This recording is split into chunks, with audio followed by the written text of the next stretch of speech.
अगर विज्ञान को माने तो भगवान नहीं है और भगवान को माने तो विज्ञान नहीं है, तो सत्य क्या है? किसे माने, भगवान, विज्ञान या फिर दोनों को? भगवान है या नहीं, यह सवाल युगों युगों से आज भी बना हुआ है। हाँ, हमारे ऋषि मुनियों ने, हमारे धर्म में और हमारे शास्त्रों ने ईश्वर के होने का वर्णन किया है, लेकिन इस संसार में नास्तिक की भी कोई कमी नहीं है जो भगवान का अस्तित्व है या नहीं सिरे से नकार देते हैं। आज मैं आपको ऐसे कुछ प्रमाण दूंगा, यह साबित कर देंगे कि भगवान वास्तव में मौजूद है या नहीं। भाई साहब, भगवान का अस्तित्व है या नहीं?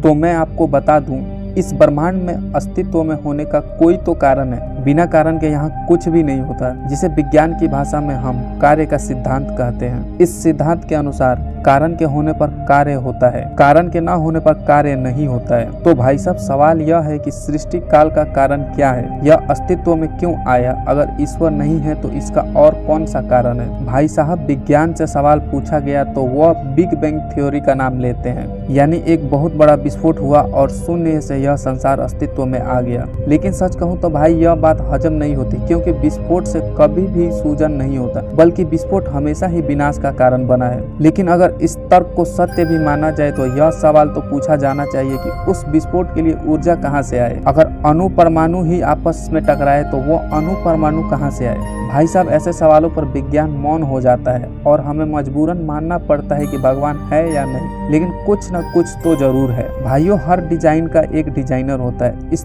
तथ्य से कोई इनकार नहीं कर सकता कि पूरी सृष्टि एक उच्च दर्जे की डिजाइन सी लगती है। एक छोटी सी तस्वीर या नक्शा बनाने के लिए ही हमें एक अच्छे रचनात्मक मशीन की आवश्यकता होती है। हर कोई यह कार्य नहीं कर सकता। तो भाइयों, जरा सोचिए कि यह सारे पशु पक्षी, पेड़ पौधे, पहाड़, जमीन या पूरी पृथ्वी अपने आप या केवल एक विस्फोट से कैसे बन सकता है? भाई साहब, कई बार हम प्रकृति के द्वारा निर्मित चीजों को कॉपी करके उसका प्रतिरूप तैयार करने की कोशिश करते हैं। हम इंसान के स्थान पर रोबोट, पक्षियों को देखकर ड्रोन, हवाई जहाज तो बना लेते हैं, लेकिन कितनी भी कोशिश कर ले वैसे का वैसा नहीं बना पाते। इससे भी यह बात सिद्ध होती है कि अगर हम अपने छोटे दिमाग से यह सारी छोटी छोटी चीजें निर्मित कर लेते हैं तो हमें और इस सृष्टि का निर्माण करने के पीछे किसी सुपर या एडवांस दिमाग का ही कमाल होगा, और वही भगवान है। अगर प्राणी है तो प्राणदाता भी होगा। जी हाँ मेरे भाई, सजीव से जीव की उत्पत्ति होती है, कभी निर्जीव से जीवन की उत्पत्ति नहीं होती, जिसे हम विज्ञान की भाषा में लॉ ऑफ बायो यानी कि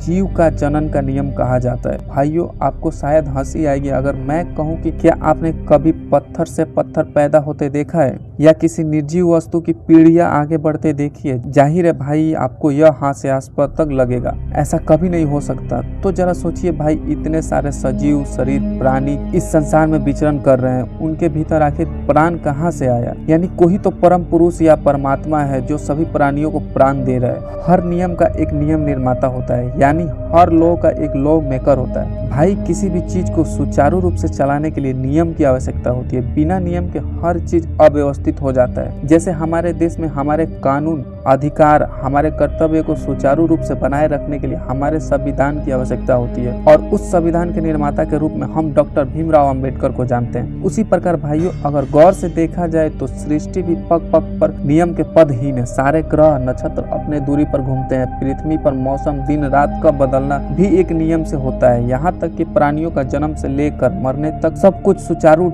ढंग से होता है। तो दोस्तों, इस नियम को बनाने वाला ईश्वर के सिवा और कौन हो सकता है? अलग अलग शरीर होने पर भी सबका सुचारू रूप से कार्य करना। जी हाँ भाइयों, इस ब्रह्मांड में अनेक शरीर वाले प्राणी भी हैं। सबके शरीर का ढांचा अलग अलग है, सबके कार्य करने का तरीका भी अलग अलग है, लेकिन सभी का शरीर सुचारू रूप से कार्य करता है। इससे यह बात साबित होता है कि कोई तो है जो इस शरीर को विभिन्न रूप में इतने सुचारू रूप से चलाता है, और वह ईश्वर हो सकते हैं। भाइयों, अगर यह संसार यूं ही बनी होती और इसका कोई लक्ष्य नहीं होता तो मानवों के पास स्वतंत्र इच्छा शक्ति भी नहीं होती। हम मानव भी बिना किसी सोच विचार के बस क्रिया की प्रतिक्रिया करते। हमारे पास चुनने का हक नहीं होता, यानी हमारे पास बुद्धि या तर्क शक्ति नाम की कोई चीज नहीं होती। लेकिन भाइयों, हमारे पास स्वतंत्र इच्छा शक्ति है, जिससे हम हर परिस्थिति में अपने आप को सोच कर और अपने हिसाब से प्रतिक्रिया दे सकते हैं। भाइयों, मेरा आखिरी प्रमाण है सुख या आनंद की तलाश करना। इस संसार में हर प्राणी आनंद तलाश कर रहा है। हमारे हर कार्य की पीछे एक ही उद्देश्य होता है, वह आनंद की प्राप्ति, चाहे वह जानवर हो या मनुष्य हो, सभी आनंद ढूंढ रहे हैं। और कमाल की बात यह है कि हमारे शास्त्रों में ईश्वर को ही सर्वोच्च